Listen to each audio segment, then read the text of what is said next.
Viene llegando Carlos Norton.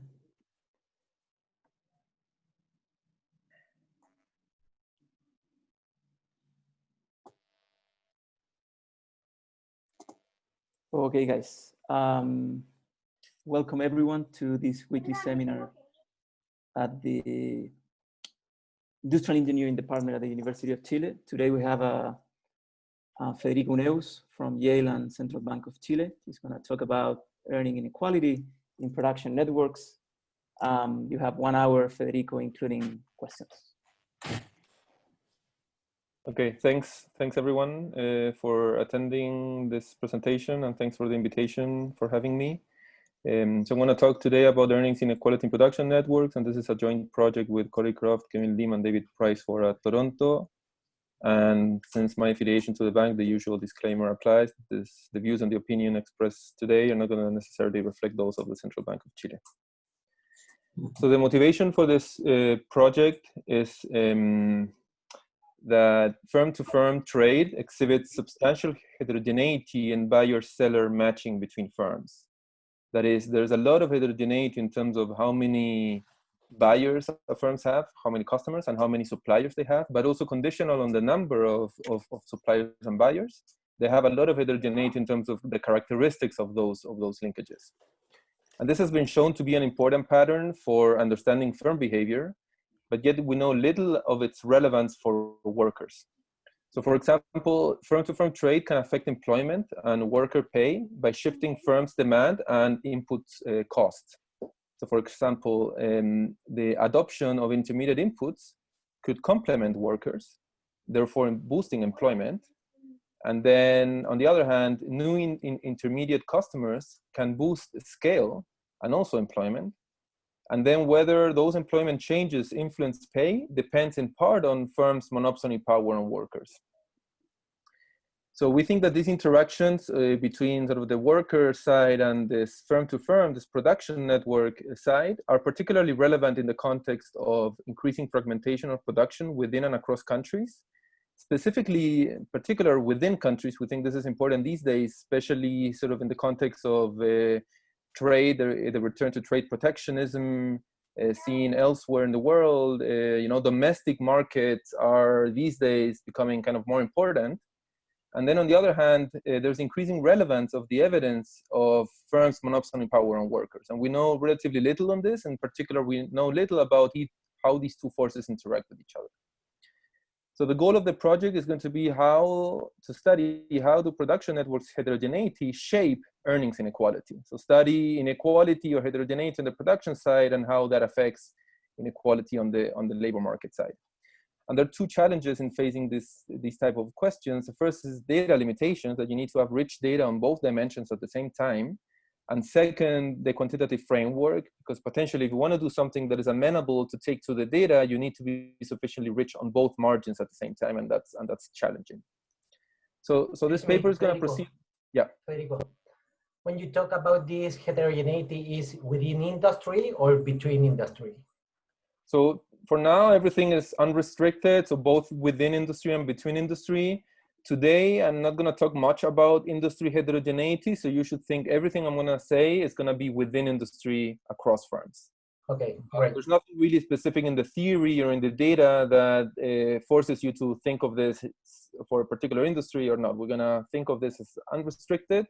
So, it's amenable for both approaches, I think, both views. So the paper is going to proceed in 3 steps. First, we're going to develop this theory that's going to have a combination of labor market with monopsonistic competition and heterogeneous buyer-seller linkages between firms. This is going to give us a rich but still tractable predictions of how the labor market power interacts with production networks. And we're going to show in particular that the pass-through of firm shocks to worker earnings is characterized by 3 key elasticities that we're going to estimate. That's why we're going to go to the second part. We're going to estimate the model. For that, we're going to combine firm-to-firm data, firm-to-firm transaction data with employee-employee administrative data from Chile. We're going to estimate this elasticity, in particular, the labor supply elasticity, the elasticity of demand. We're going to estimate also workers' ability and firms' productivity. And in particular, we're gonna show a new strategy to estimate the substitutability between workers and suppliers. And this is gonna be a very important elasticity in the model. That's gonna be sort of the bridge between these two sort of questions, or these two dimensions, the labor market and the sort of production network side. And we're gonna show you exactly how we do this. And then we're gonna go to the counterfactual. So we wanna study how firm-to-firm matching in production networks influences earnings inequality. For example, how would earnings inequality be in a production network with more or less assortativity between firms? How would the between versus within firm inequality change?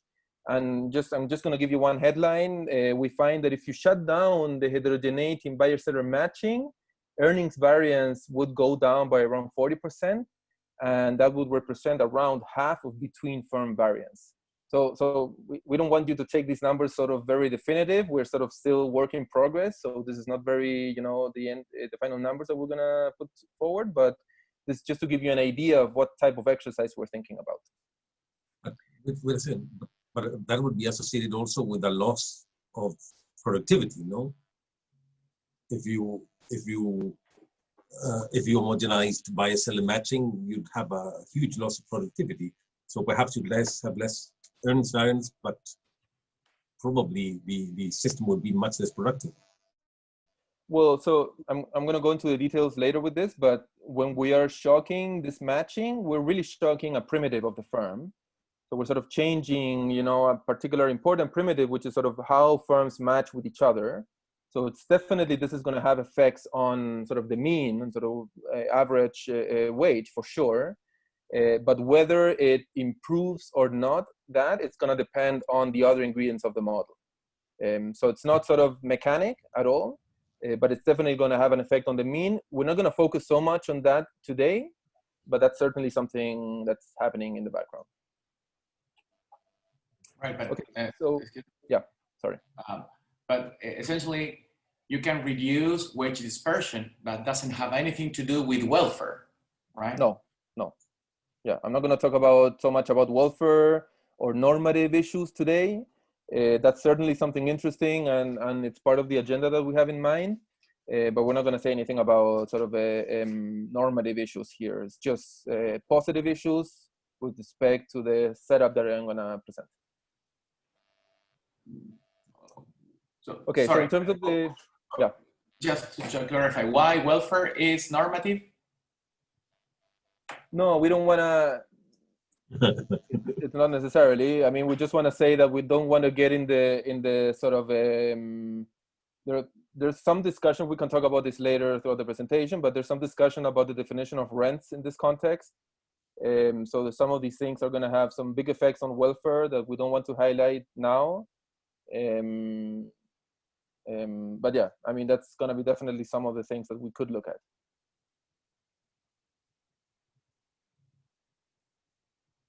Okay, so in terms of the literature, I want to stress 4 literatures that we're related to. The first is production networks, obviously. So this is a large literature growing very fastly.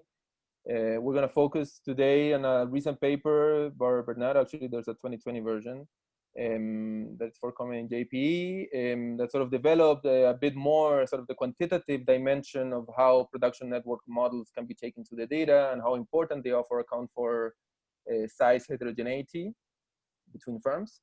Then we're going to connect this literature with the labor market power literature. So again, this is very fast growing literature in the recent years. In particular, we're going to be very closely together with picking up work from Lamadon, Moxa, and Seltzer in the US, which basically they estimate labor market power using US data. And that sort of connects with this third strand of the literature that talks about earnings inequality and the role of firms for earnings inequality. And sort of there, this same paper is sort of the most recent paper that we're going to build on. And we're sort of going to basically combine this paper of Bernard and co-authors with this Lamadon, Mox, and Seltzer that I'm going to call LMS. And we're going to put these two together. And this is going to be sort of the interaction of these two dimensions of the labor market and the production network. This sort of interaction is there's not so much research here, actually. Maybe the closest paper is going to be this paper from Costa Rica, from Alfaro Ureña, Manelici Vázquez. This is more like a paper on multinationals and how those affect workers.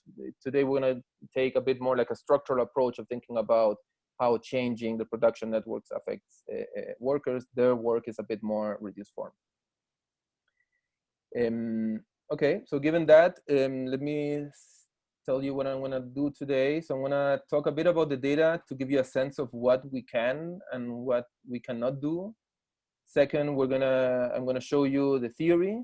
Then I'm going to show you how we estimate the theory, and then the counterfactual at the end. So I'm not going to have time to go through the details of everything. I'm going to focus a bit more on the theory and then the counterfactuals. I'm happy to talk more about the estimation, but I'm just going to give you some headlines there, because probably we won't have time for much more. Okay, so in terms of the data, we're going to use 3 administrative tax records from Chile. First, a matched employee-employee data that's built from tax records. So this is going to be the panel of the universe of formal private firms and their employees. It's going to be the full private sector, so we're going to have all industries here. It's going to be monthly frequency between 2005 and 19. We're going to have some information on workers that's going to be equal to the annual earnings that every worker has at each moment, at each year with every firm. And we're also going to have some demographics, so age and gender. And this is going to be very standard data compared to other data that you may have seen of employee-employee in other countries. Second, we're going to use this firm-to-firm transaction data that comes from value-added tax forms. So here, for each firm who's reporting this information, we're going to see the full list of customers and suppliers that the firm has, and also the flow value of the transaction at the yearly frequency. Again, this is going to be all sectors, and this is going to be data covering 2005 to 2010. And at the pair level, so at the pair firm level, we're going to have information of the annual flow of the transaction. We won't have anything about prices or products today. And then finally, we're going to merge this data with some other standard firm characteristics. So this is also coming from tax records. Again, it's going to be a panel of formal private firms with monthly frequency 2005, 2018. And here we're going to have other characteristics at the firm level, such as total sales, materials, investment, capital, the main industry of the firm, and headquarter location.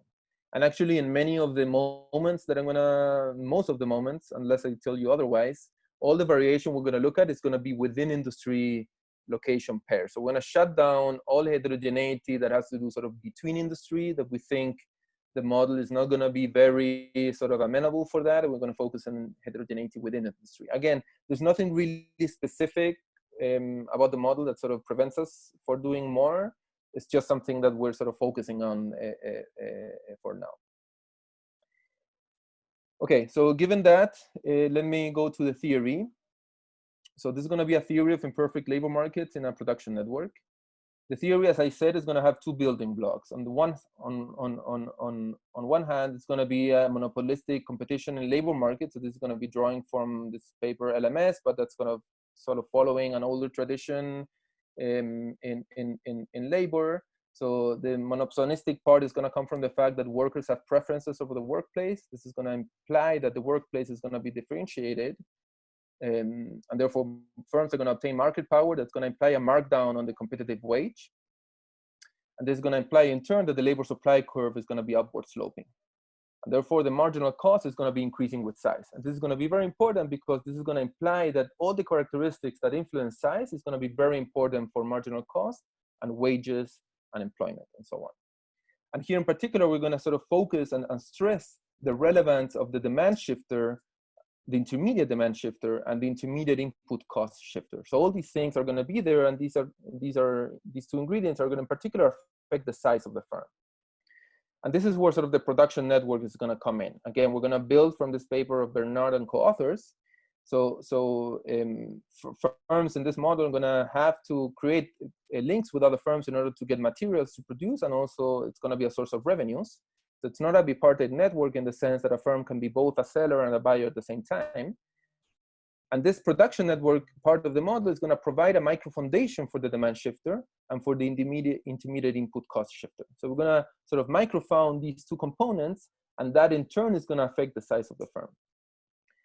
In terms of the extensive margin, as I was saying before, the extensive margin is going to be heterogeneous in terms of which firms match with which firms, but it's going to be exogenous today. We're not going to endogenize the extensive margin because of, tractability issues that we have. And then, given this, we're going to add a bunch of bells and whistles. Workers will be heterogeneous in ability, firms are going to be heterogeneous in TFP, there's going to be firm-to-firm relationship productivity, and matching components that are going to be primitives that are important in the model. So let me walk you through the details now. So first, on the labor market side, so there's going to be a continuum of workers with ability A. There's going to be an exogenous measure of L of A of workers in the economy for every ability. Workers are going to have a preference shock for the workplace. It's going to follow a type 1 extreme value distribution. And the important parameter of this distribution is going to be rho. That's going to be the degree of the correlation of the preference shock across firms for every worker. Firms are going to offer a wage for each ability, so they're going to be able to control for wages, but they cannot control condition on the unobserved preference shock.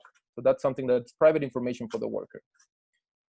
So given that, the workers are going to choose their employer to maximize utility, and in particular, utility is going to be sort of coming from different places. First, on wages directly.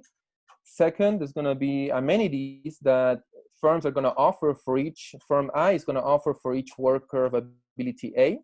There's going to be aggregate transfers, which is going to be basically profits.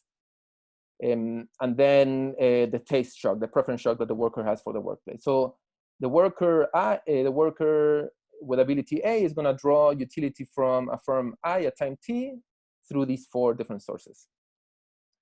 This utility is going to imply that the labor supply of a worker of ability A to firm I, it's going to be equal to a shifter kappa and the wage that the firm has to this parameter, exponent parameter, it's going to be gamma.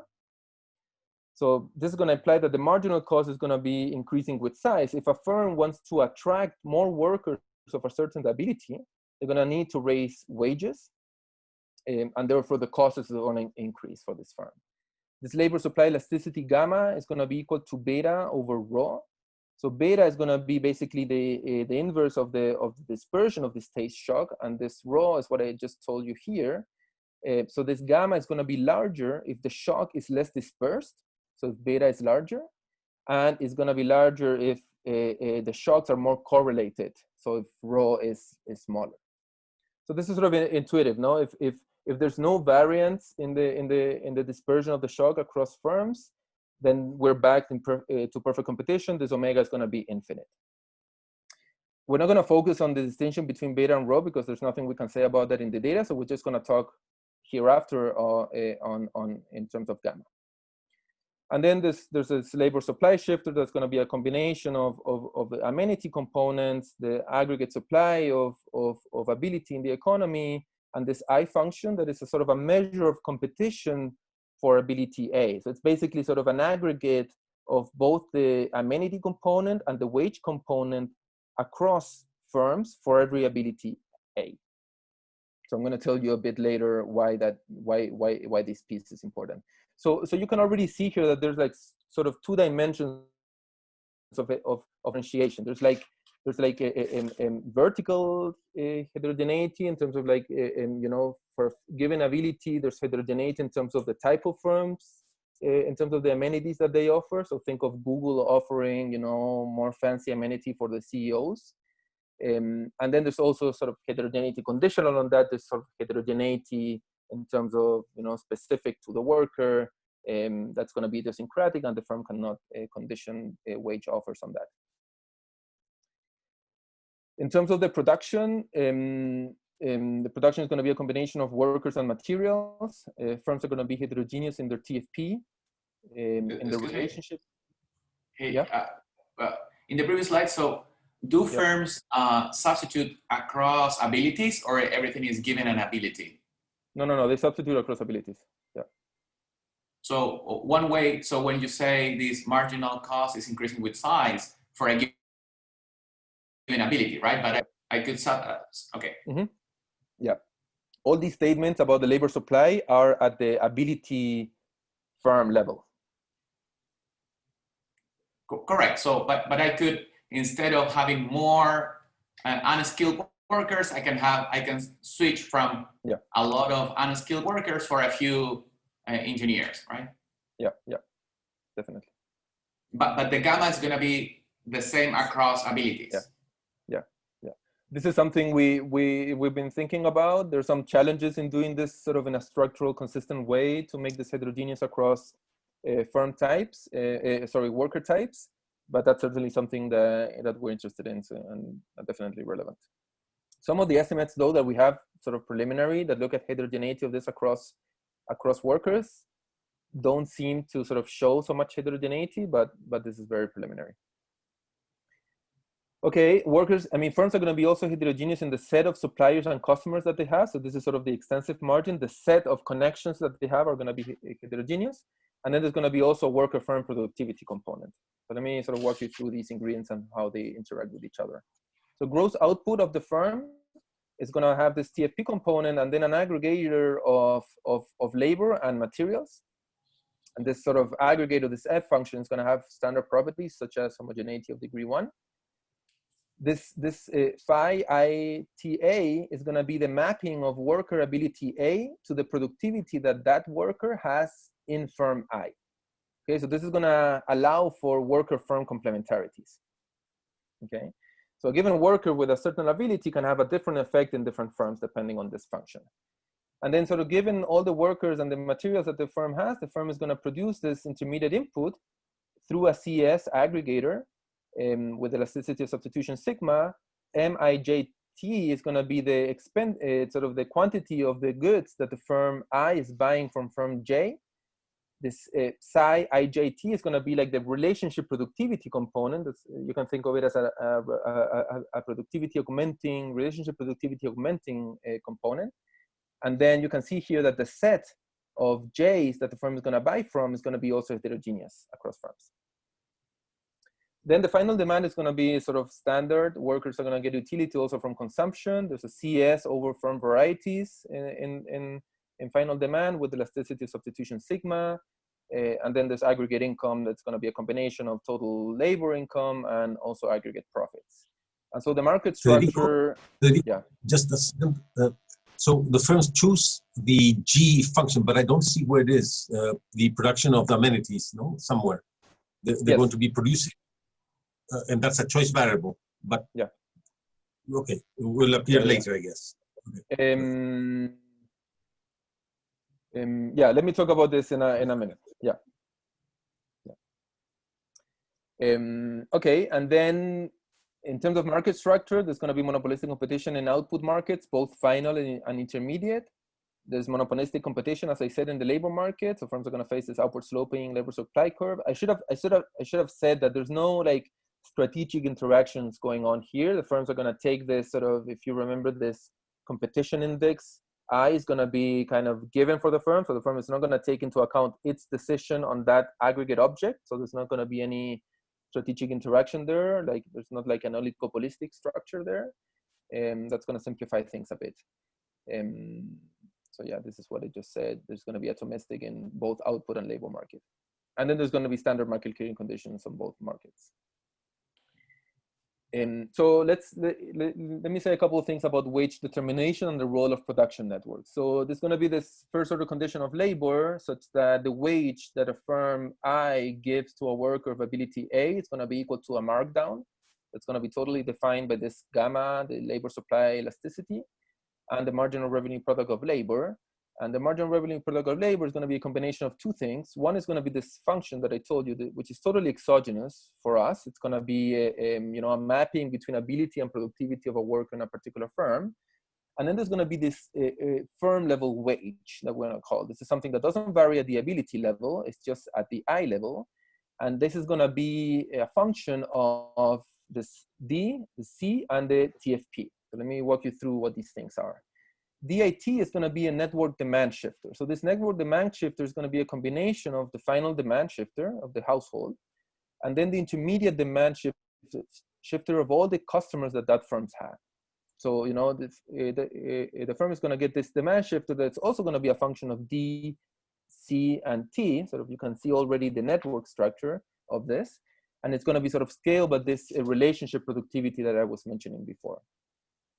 And then on the upstream side, there's going to be this network supply shifter. That's going to be the C. It's basically just the input, ideal input price index across all the suppliers that the firm has.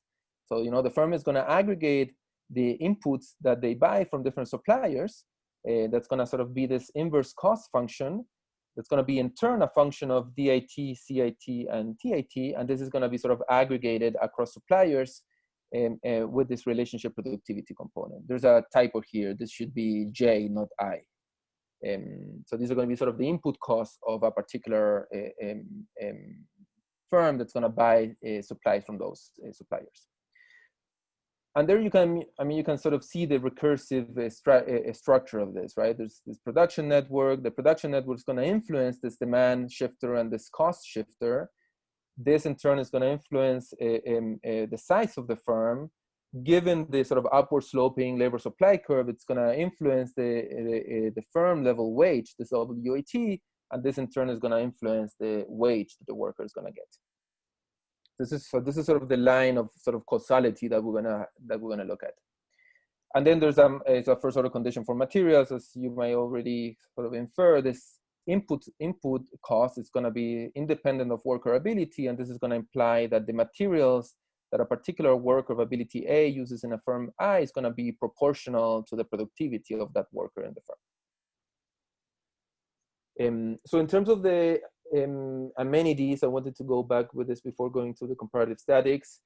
So we're going to treat the mapping of ability sort of to amenity that the firm is offering as again something that is exogenous. So the firm is sort of, it's going to have some characteristics that's going to give them the ability of creating amenities at the firm level. We're not going to sort of make that endogenous here. And we're going to sort of show you how we can estimate this in the data without having more structure. So we're going to leave that to be totally flexible and let the data tell us how that works. And the one last thing, and yeah. the transfer, because the transfer is from profits, no? It's sort of, so that's also determined. One question that I had is, when you look at wages, do you include the transfers or not in the actual data? So there's definitely in the data, in the data, there's definitely going to be benefits, like all the benefits that you may get beyond your, like if you get bonuses and things like that, that's going to be in the data for sure. So for now, we're not really thinking seriously about how profits are distributed across workers. We have nothing to say about that. I think that's interesting, but it's a little bit beyond of what we want to do. So for now, we're just going to say that, you know, profits are just going to be a lump sum transfer for the final household. So empirical is just a year fixed effect, right? Sorry, say it again. Yeah, is it empirically? It's going to be just a year fixed effect. Yeah, you can think of it as that. Yes. Okay, so it's perfect. It's really aggregated. Yeah. I think it would be very interesting to add like heterogeneity there and like make different workers have a different sort of a share on that aggregate profits, but we don't have data today to say something about that. Okay, so let me just highlight 3 comparative statics. First, the relationship between networks and between firm inequality. So this firm level wage component, so remember, if we don't have this firm level wage component, then the wage is totally defined by these 5 functions. It's going to be totally exogenous and given by something that's a technological feature of the model. So the only reason why networks affect between firm inequality is through this WAT. So this WAT, we can show that this is going to be increasing in the demand shifter and productivity. And this is sort of, you know, very straightforward in the sense that if a firm gets a demand shock or a TFP shock, the firm is going to get bigger, it's going to increase employment. And in order to attract firms, it's going to need to increase this WAT, in order to attract workers, given the sort of amenities and heterogeneity in the workplace. And second, what's more important is that the relationship between WAT and this input cost, it's going to depend on the elasticity of substitution. So in particular, it's going to be decreasing in C if sigma is greater than epsilon. And epsilon, sorry, I should have defined this. Epsilon is the elasticity of substitution between workers and materials. it's going to be increasing if sigma is lower than epsilon, and it's going to be independent of C if sigma is equal to epsilon. So we're going to argue that this sort of a relationship between the input cost and its WAT is going to depend on the relevance of the scale effect that's going to be dominated by sigma relative to the substitution effect that's going to be characterized by this epsilon.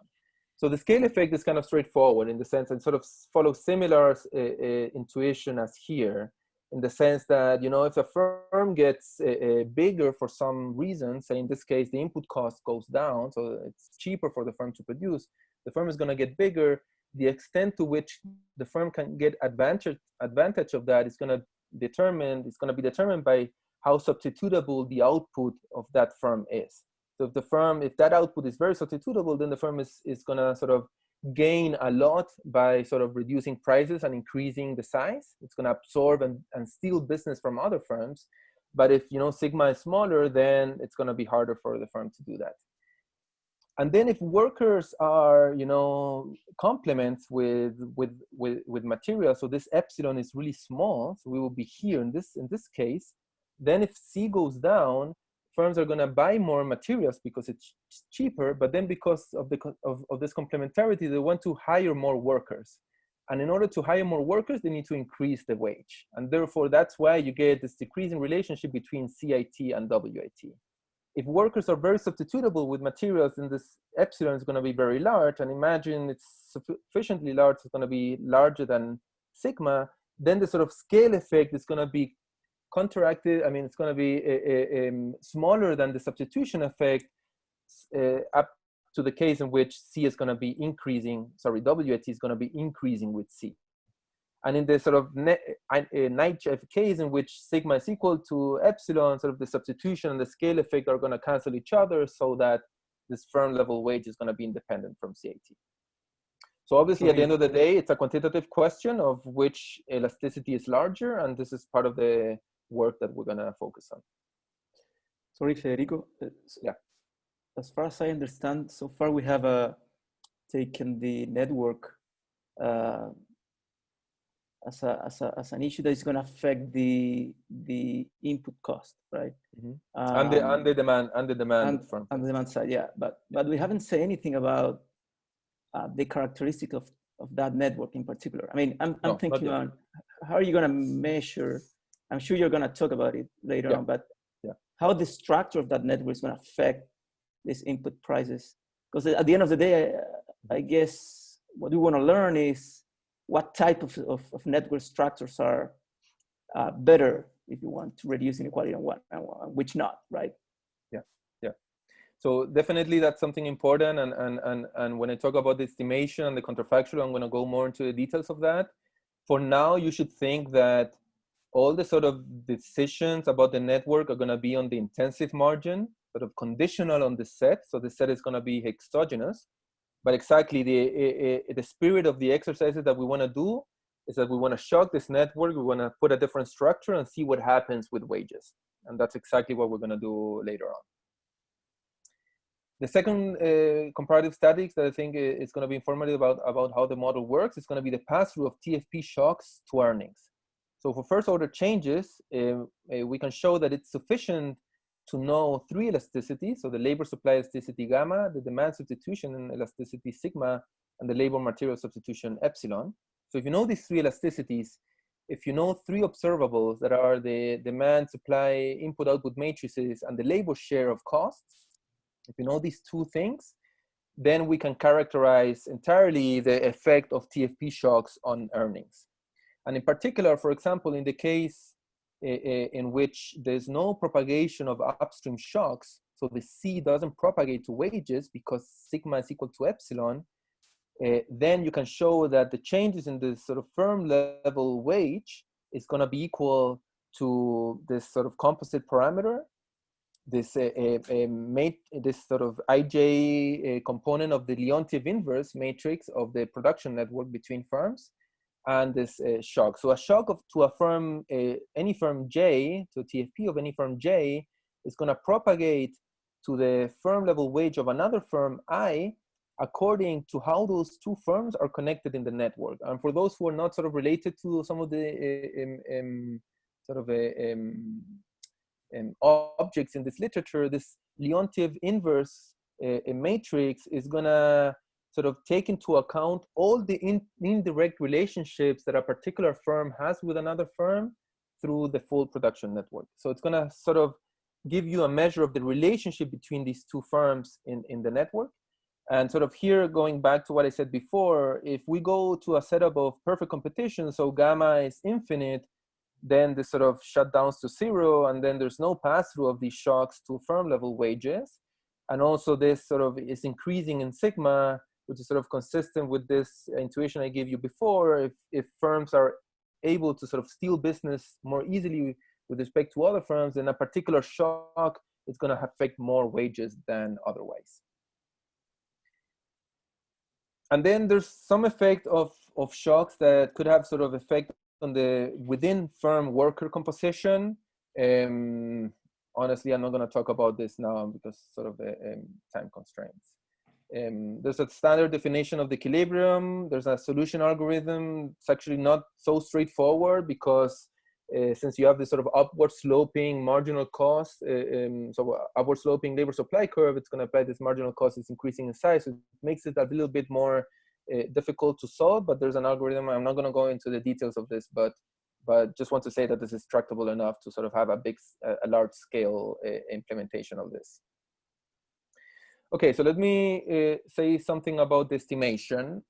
We're gonna, so far I haven't said anything about the particular functional form of the production function in terms of how intermediate inputs and workers are aggregated.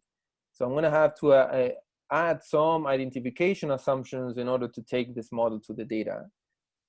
First, in the production function, I'm gonna assume that workers and supplier and materials are aggregated with this CS structure where epsilon is the elasticity of substitution. We're gonna assume that the worker ability is gonna be comprised of a permanent and a transient component, so something that's gonna be fixed over time and something that's gonna be changing over time. Then this labor productivity is gonna be sort of composed by these two elements, so the permanent component and the time varying component, and then there's gonna be a firm level variation of the productivity, so you can think of this as your standard labor augmenting productivity at the firm level. And here note that we're gonna allow for strategic interaction, so worker firm complementarities only through worker permanent ability. And this is something that we need to assume in order to identify theta I. So a worker of different permanent ability is gonna have an influence in different firms through this theta I. And it's gonna be an important parameter that we're gonna estimate. Then regarding the labor specific productivity, that remember it's gonna scale both the input and the demand shifter of these linkages. It's gonna have sort of a component at each site, so sort of a buyer and a seller component, and then a random residual. The amenities, as I said, we're not gonna need to say something specific about the amenities. We're gonna let the data tell us how this amenity look at the sort of firm worker level, but we're gonna, in order to identify this, we're gonna have to assume that this amenity only depends on the permanent ability of the worker, and not the transient component. Then we're gonna assume stochastic processes for the firm productivity variable. So for TFP, for labor augmenting productivity, and this relationship productivity, we're gonna assume that there's stationary first order Markov. We don't have to say anything about whether, something about the AR structure. We just have to assume that it's a first order Markov process. And then we need to assume some orthogonality condition. In particular, we're gonna assume that the firm level productivity shock and the worker ability shocks are orthogonal with each other. Note obviously that these are only the shocks, right? So firms are still gonna sort with workers in terms of permanent components, but they're not gonna be able to sort on, say, this transient ability component.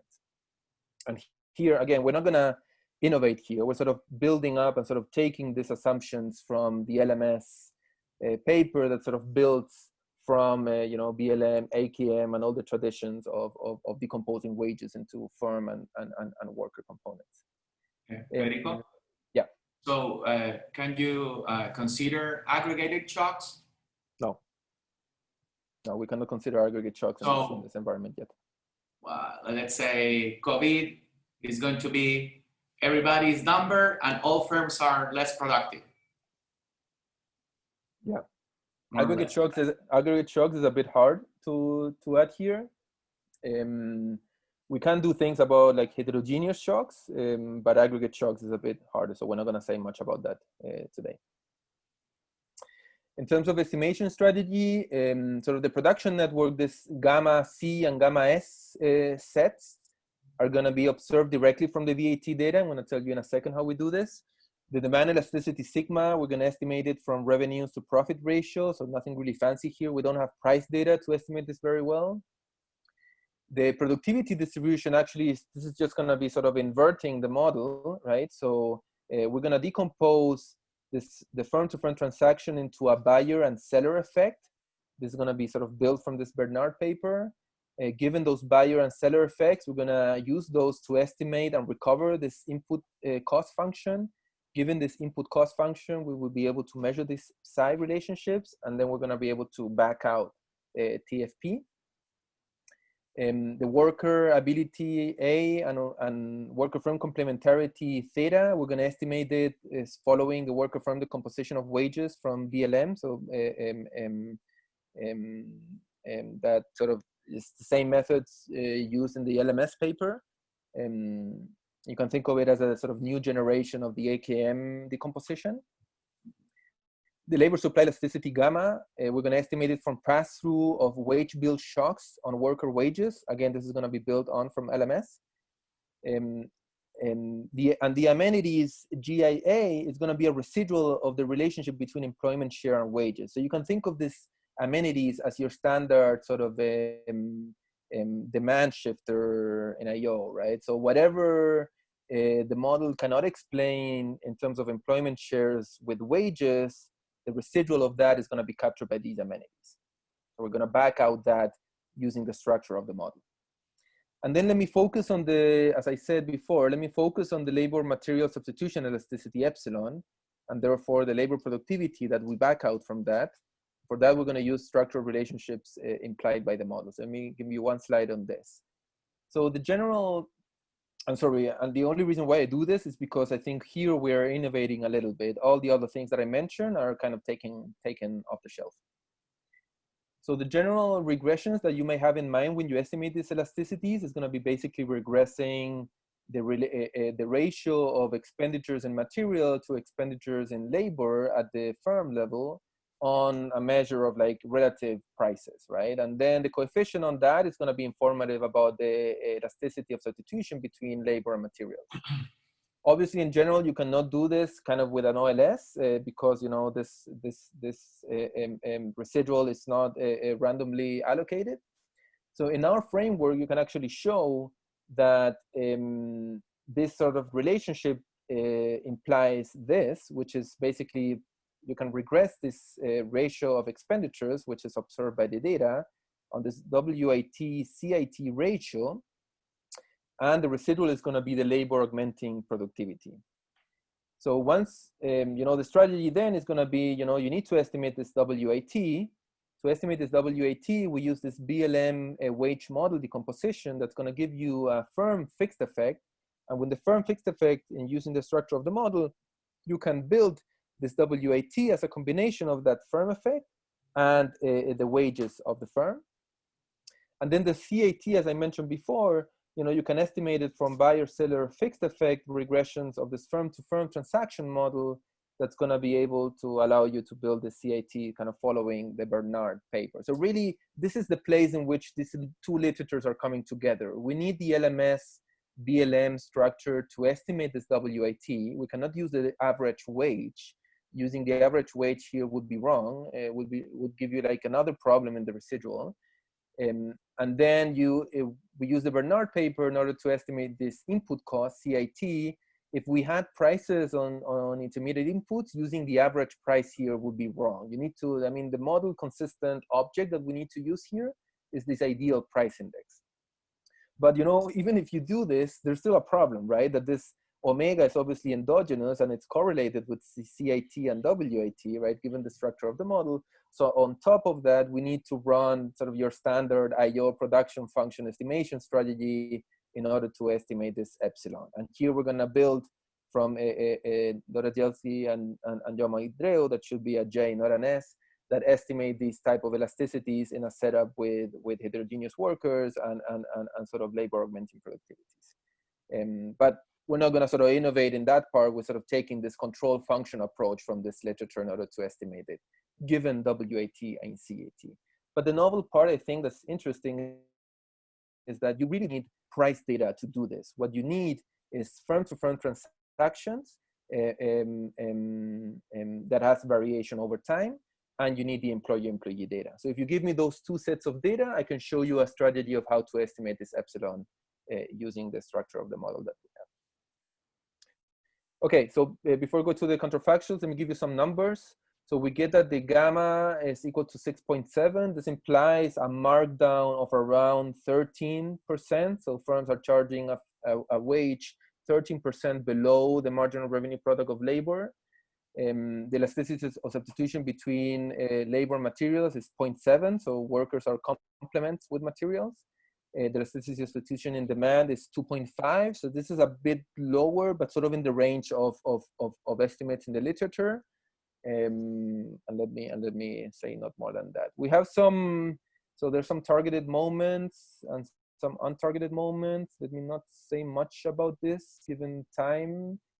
Let me just say that there's some moments, in particular sortativity moments, say for example, the correlation between your own sales and the sales of your customers, so some measure of assortativity in the network. This is something that we definitely don't target, and we don't do that bad, especially on sort of the relationship with suppliers. Actually, we do pretty good. With customers, we underpredict a bit the negative correlation, but we're sort of going in the right direction. Okay, so let me go to the counterfactuals. So the experiment is going to be how much does matching between firms matter for earnings inequality. So we're going to be motivating this by this fact that I mentioned at the beginning, that there's a lot of heterogeneity in terms of which firm match with suppliers and customers, but also the policy concern on frictions in domestic trade. And you can see that, you know, the World Bank, the IDB, they run a lot of these sort of policy push in less developed economies to sort of create fairs so that suppliers can meet customers and create relationships, and building those relationships is hard in general. So sort of thinking about how to shock that relationship and how that's going to affect firms and workers is sort of the motivation that we have in the background. So the counterfactual here is going to be to think about a random network, in the sense that all firms are going to have equal propensity to match with each other, but we're going to keep the measure of aggregate matches fixed.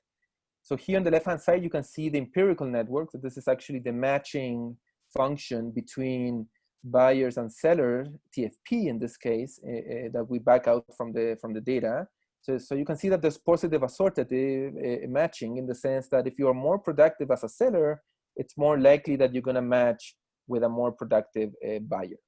So the counterfactual is going to sort of shut down this heterogeneity and take it to a sort of a random network world in which, you know, we're going to totally make this independent on the firm's primitives. And we're going to see how this affects workers. Federico? Yeah. Sorry. So it's fair to say that here you're introducing a misallocation. Can we call it that the blue is optimal and the green is not? Can we say that? No, I mean, I wouldn't think a bit about this misallocation. That's why I didn't want to say anything about like normative issues here. Like, this is really a primitive for us, right? So we're thinking about this matching function as something that is sort of given by technological, maybe some things that we don't actually endogenize, and we're gonna shock that. But there's nothing really of us saying whether this is something that actually policy can affect or not. So in that sense, we don't have a benchmark in order to talk about misallocation here. It's just shocking and primitive. But when you say, I mean, you can say that it's given to you as an exogenous. I understand that part, but all this sorting was driven by some optimality conditions from the firm, or if you are a really good buyer, you really want to have a good seller. So that's not random, right? Yeah, so the green is definitely random. So what's the problem to call it a misallocation? Yeah, no, it's true. I mean, and this is something I said at the beginning. We don't endogenize the extensive margin, and obviously, if you were to endogenize the extensive margin, this matching would arise endogenously from characteristics of the TFP and the workers and so on, definitely. So relative to that, we would introduce misallocation if we were to have this endogenous. But I think if we call this entirely a misallocation exercise, that would be too much. Right? There would be some things that would be maybe misallocation of this exercise, but probably not all. So, I mean, if you could argue that, I mean, the empirical network is given by, say, market power, and you are reducing market power, introducing the green network, then that will be the other way around, right? That will be you're improving the allocation. Yeah, exactly. If there are distortions already affecting the matching, and you are sort of in a second best world, then it's not clear what direction things are going to go, right? But for that, in order to make those statements, I need to have a benchmark in terms of how these networks are endogenously formed, right? Otherwise, it's hard to make like a statement about misallocation here, I think. So I understand that I don't know what firms are doing, but well, but you can say it is better than random, right? Yeah, sure. I agree with that. Also, I have a question.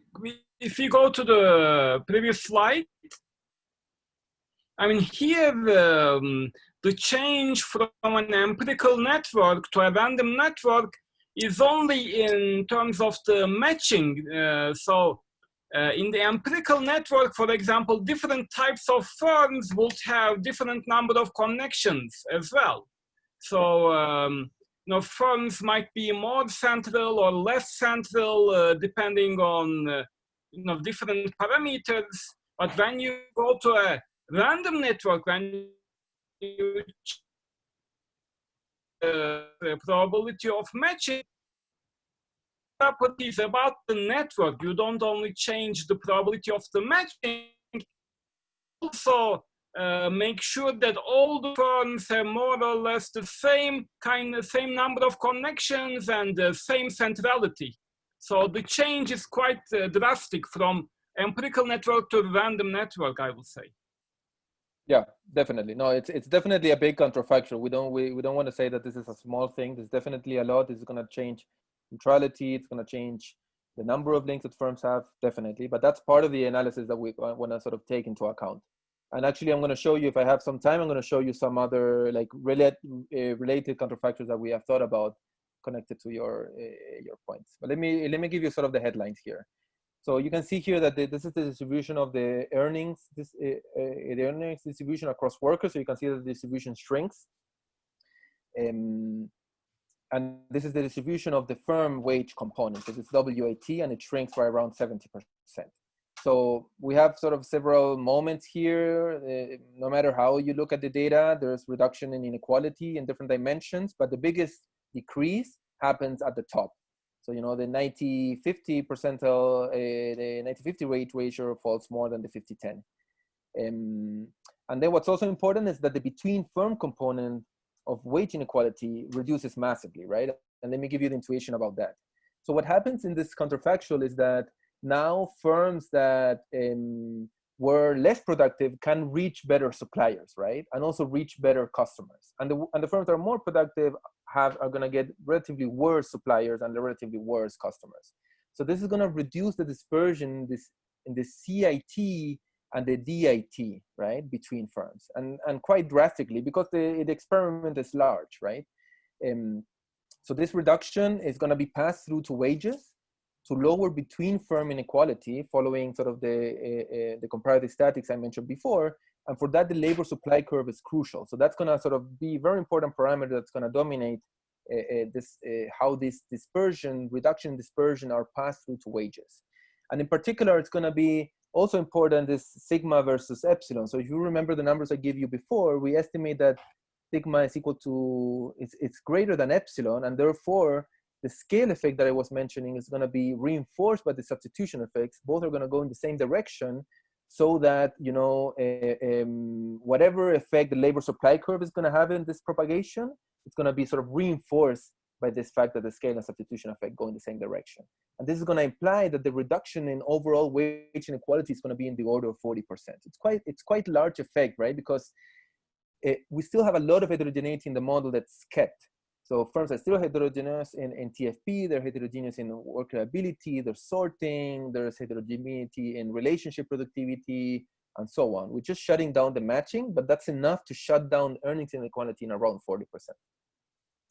Yeah, but you at the same time, you've lost, as Carlos said, a lot of efficiency, because, for instance, better firms, there are economies of scale in this thing, and you're losing them. So by assorting, by positive assortment.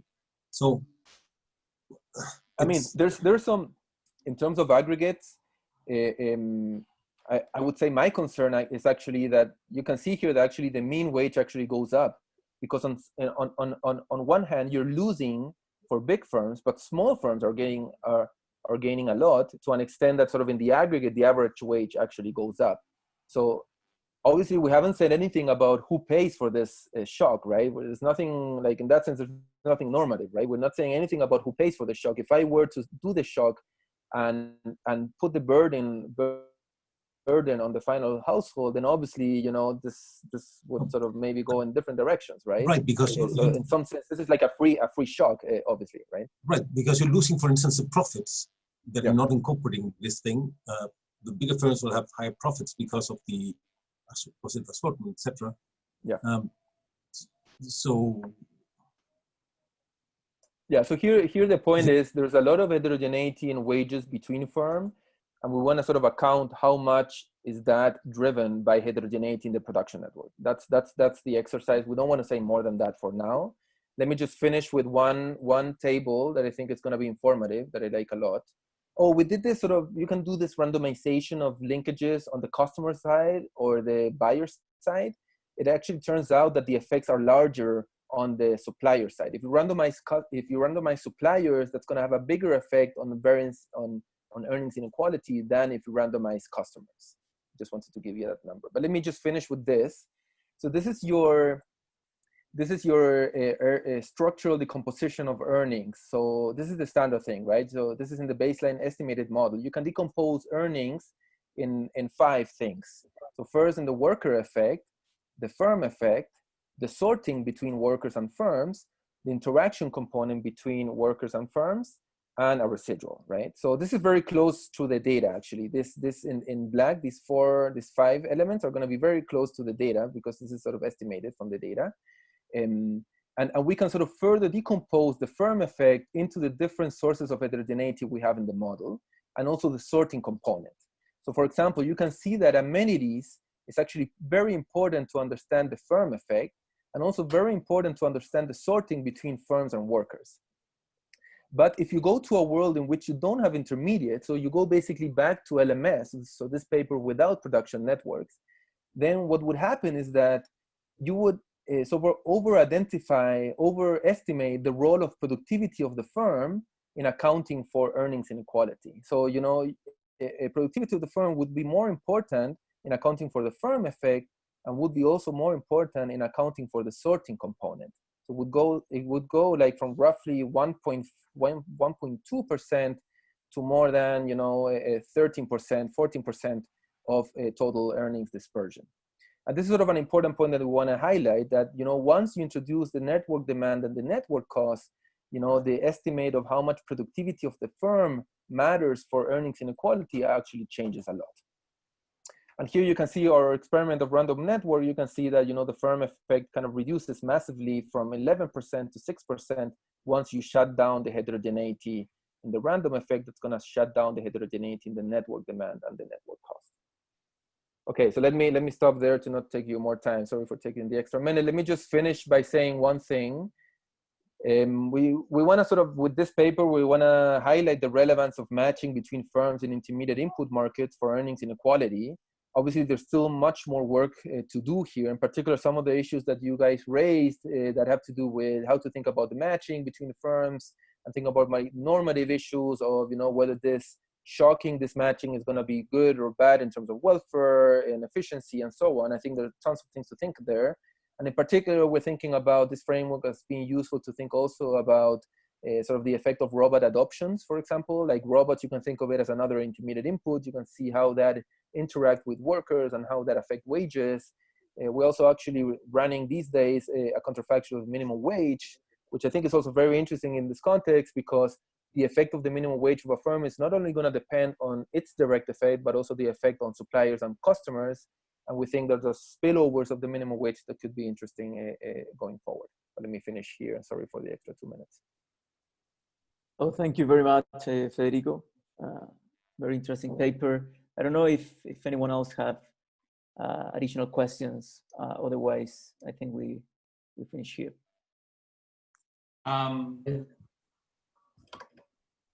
Pato, dale. Go ahead.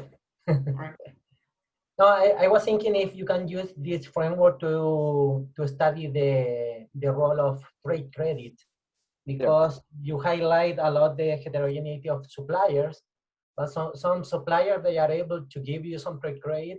On the other hand, you have other suppliers that they will not give you some trade credit. So this is going to affect probably the networks, the elasticity between material and employees, and so on and so forth. Yeah. No, I think trade credit is a massive issue.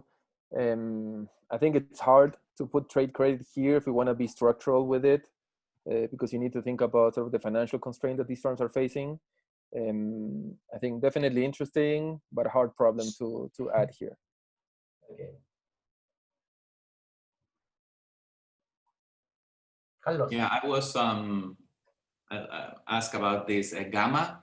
I think, well, you didn't mention the OLF that you ran to obtain that gamma. I think I would suggest like 2 easy exercise. I think that maybe they might be useful. First of all, I think I don't see why you cannot run for different abilities levels. So you can have a gamma that is different, because if gamma is capturing the monopsonic competition, I will guess that, you know, the monopsony power for skilled workers is very different from the ones with unskilled.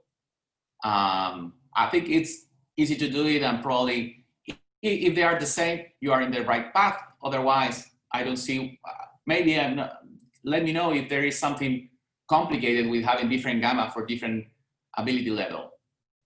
Yeah, so, yeah, go ahead. No, that's one question. The other, well, the other is more, I don't know, out of the box, but I think it's easy to test. Let's introduce unions and bargaining here. So in that case, what you call a firm fixed effect, it's, for example, it could be something related to the possibility of having a stronger union, right?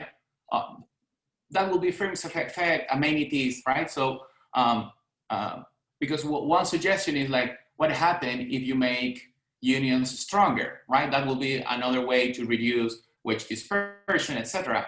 But in fact, here in the model, it could actually make it worse, right? So if those unions are allocated to certain firms that are already well paid, for example, Codelco, right?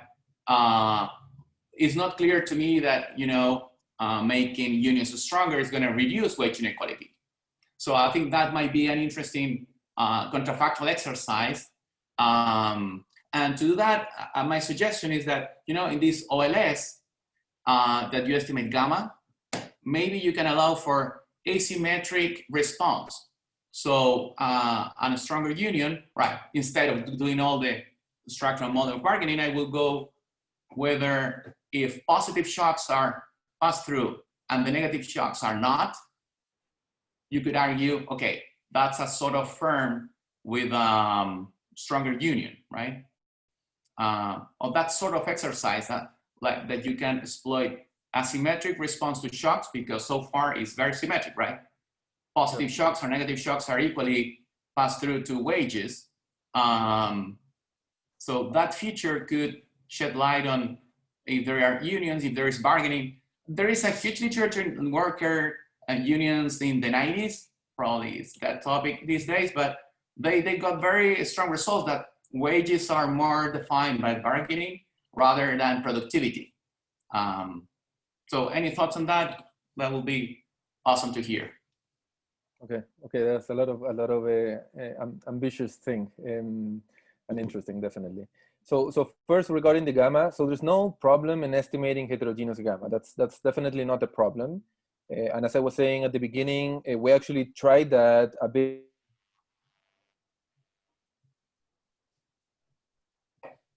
Oops.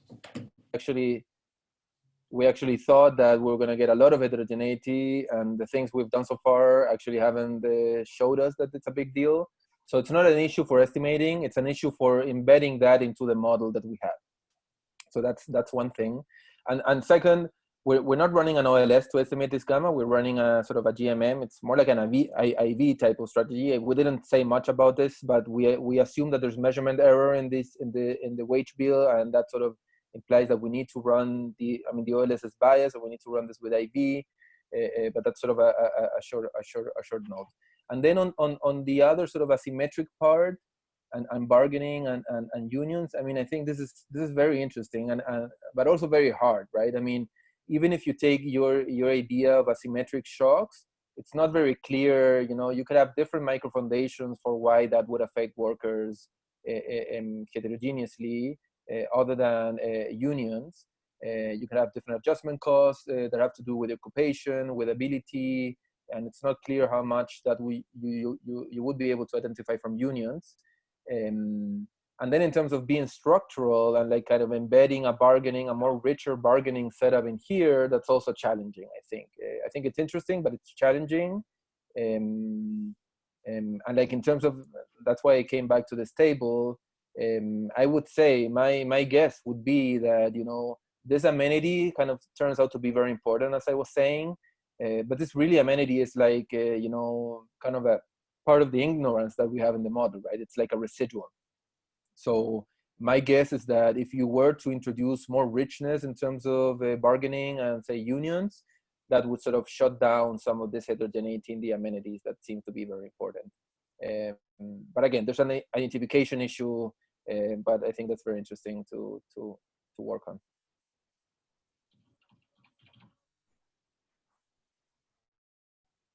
Okay, I think we are running out of time.